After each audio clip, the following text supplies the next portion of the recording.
Hi everyone, it's Don and I hope you're having a fantastic day. Well, got some interesting news today and unfortunately some very sad news about a Carnival cruise line passenger passing away. We have something happened on the Navigator of the Seas and somehow they lost one of their lifeboats. And then we also have a cruise line that is now set to become the new largest cruise company in the world.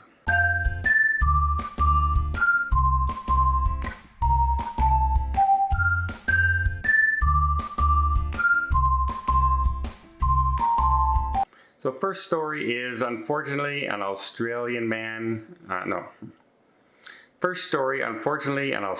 passenger on the Carnival Splendor was out on Mystery Island. Now Mystery Island in the South Pacific is well known for its crystal clear water. It's just this tiny island, but the waters are pristine and beautiful and great for swimming, crystal clear, very popular cruise destination for any cruise ship stopping in the area.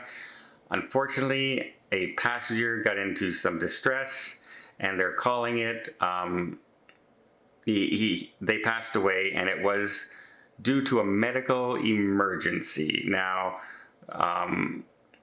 it seems like the person had a condition that, like a stroke or a heart attack or something in the water when they were swimming, and unfortunately, before any help could get to them,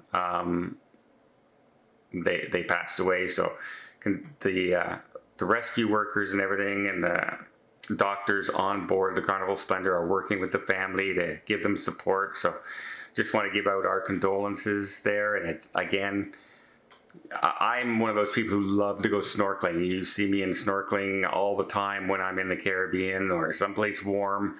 And at 60, I should really be careful when I'm going out there and make sure that I'm feeling really well to do these things. And it just goes to those warnings that even on vacation, don't try and overdo what you don't think. You may think you can handle it, but make sure you're healthy enough to do it. I often see people booking shore excursions that says medium activity. Now, medium activity usually means you're doing a fair amount of walking. And then I see people out there with canes and real mobility issues when they're walking.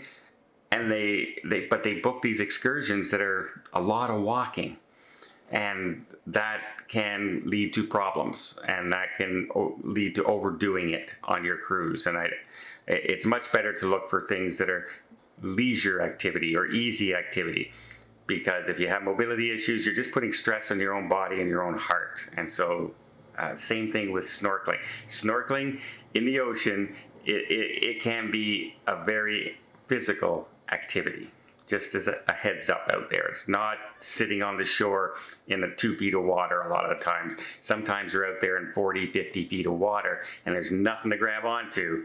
And if you get tired or something happens, unfortunately something like this can happen. Well, we also have the Navigator of the Sea was in port, and she was doing some maintenance on her lifeboats and doing possibly some lifeboat drills when it lost one of its port side lifeboats, and it fell into the water and fell in upside down, possibly leaking a little bit of fuel and supplies into the water. It's not the first time this kind of stuff happens. It just it doesn't instill a lot of faith if an emergency happens, if they drop a lifeboat just doing maintenance on it. Imagine what can happen in a panic of something happening on the ship. Now, I'm sure everything will normally be fine. That's why they do this training. That's why they go through this maintenance. And they can discover things that possibly this was a faulty clamp or something faulty with the machinery, and that's why it fell. It just, of all the things you don't want to see, is an accident with a lifeboat, because that's your last line of defense in a real emergency on a cruise ship. But it happened on the Navigator of the Seas, And yeah, a little embarrassing also when you're in port and other cruise ships are around and you drop your lifeboat. not necessarily too good a look. Next story, we have an emerging cruise line, sort of.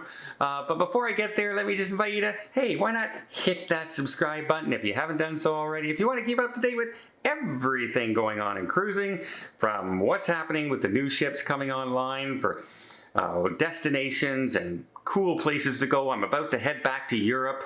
In a matter of 7 days, I'll be back in Europe and showing you a lot of Ireland and Scotland and the UK, and it's going to be a great cruise. I hope you'll join me, and I hope you'll hit the subscribe button. It really does help the channel out, and I really do appreciate it. Okay. The #1 cruise company, the largest cruise company in the world for years now, has been Carnival Cruise Line. They own 9 cruise ship companies: Princess, Holland America, Carnival. They own a lot. They own a lot of ships. But during the pandemic, they ended up cutting back a lot. They moved a lot of their Costa ships into the Carnival fleet. They sold off some of their smaller ships. They cut this line. They cut. So much so now that they're just barely the largest cruise company in the world.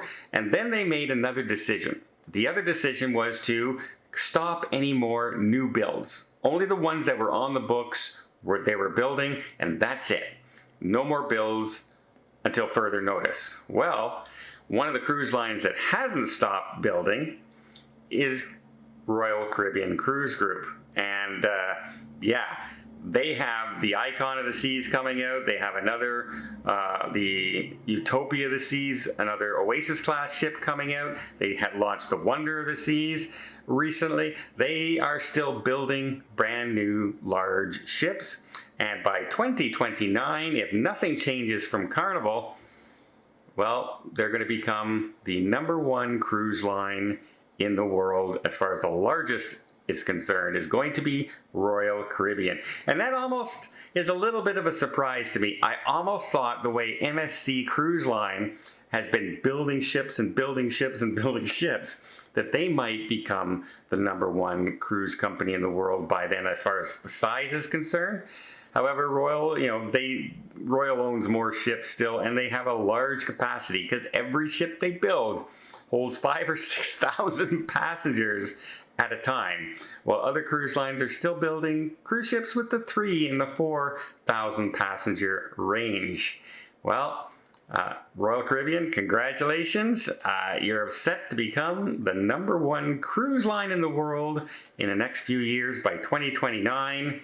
And as long as you can keep your lifeboats on your ship, I think you'll be doing well. Well, I hope you appreciate this video. If you did, please give it a thumbs up. Want to see more tips, more tricks, more travel vlogs from around the world? Hit that subscribe button. Until next time, have yourself a safe and a great vacation.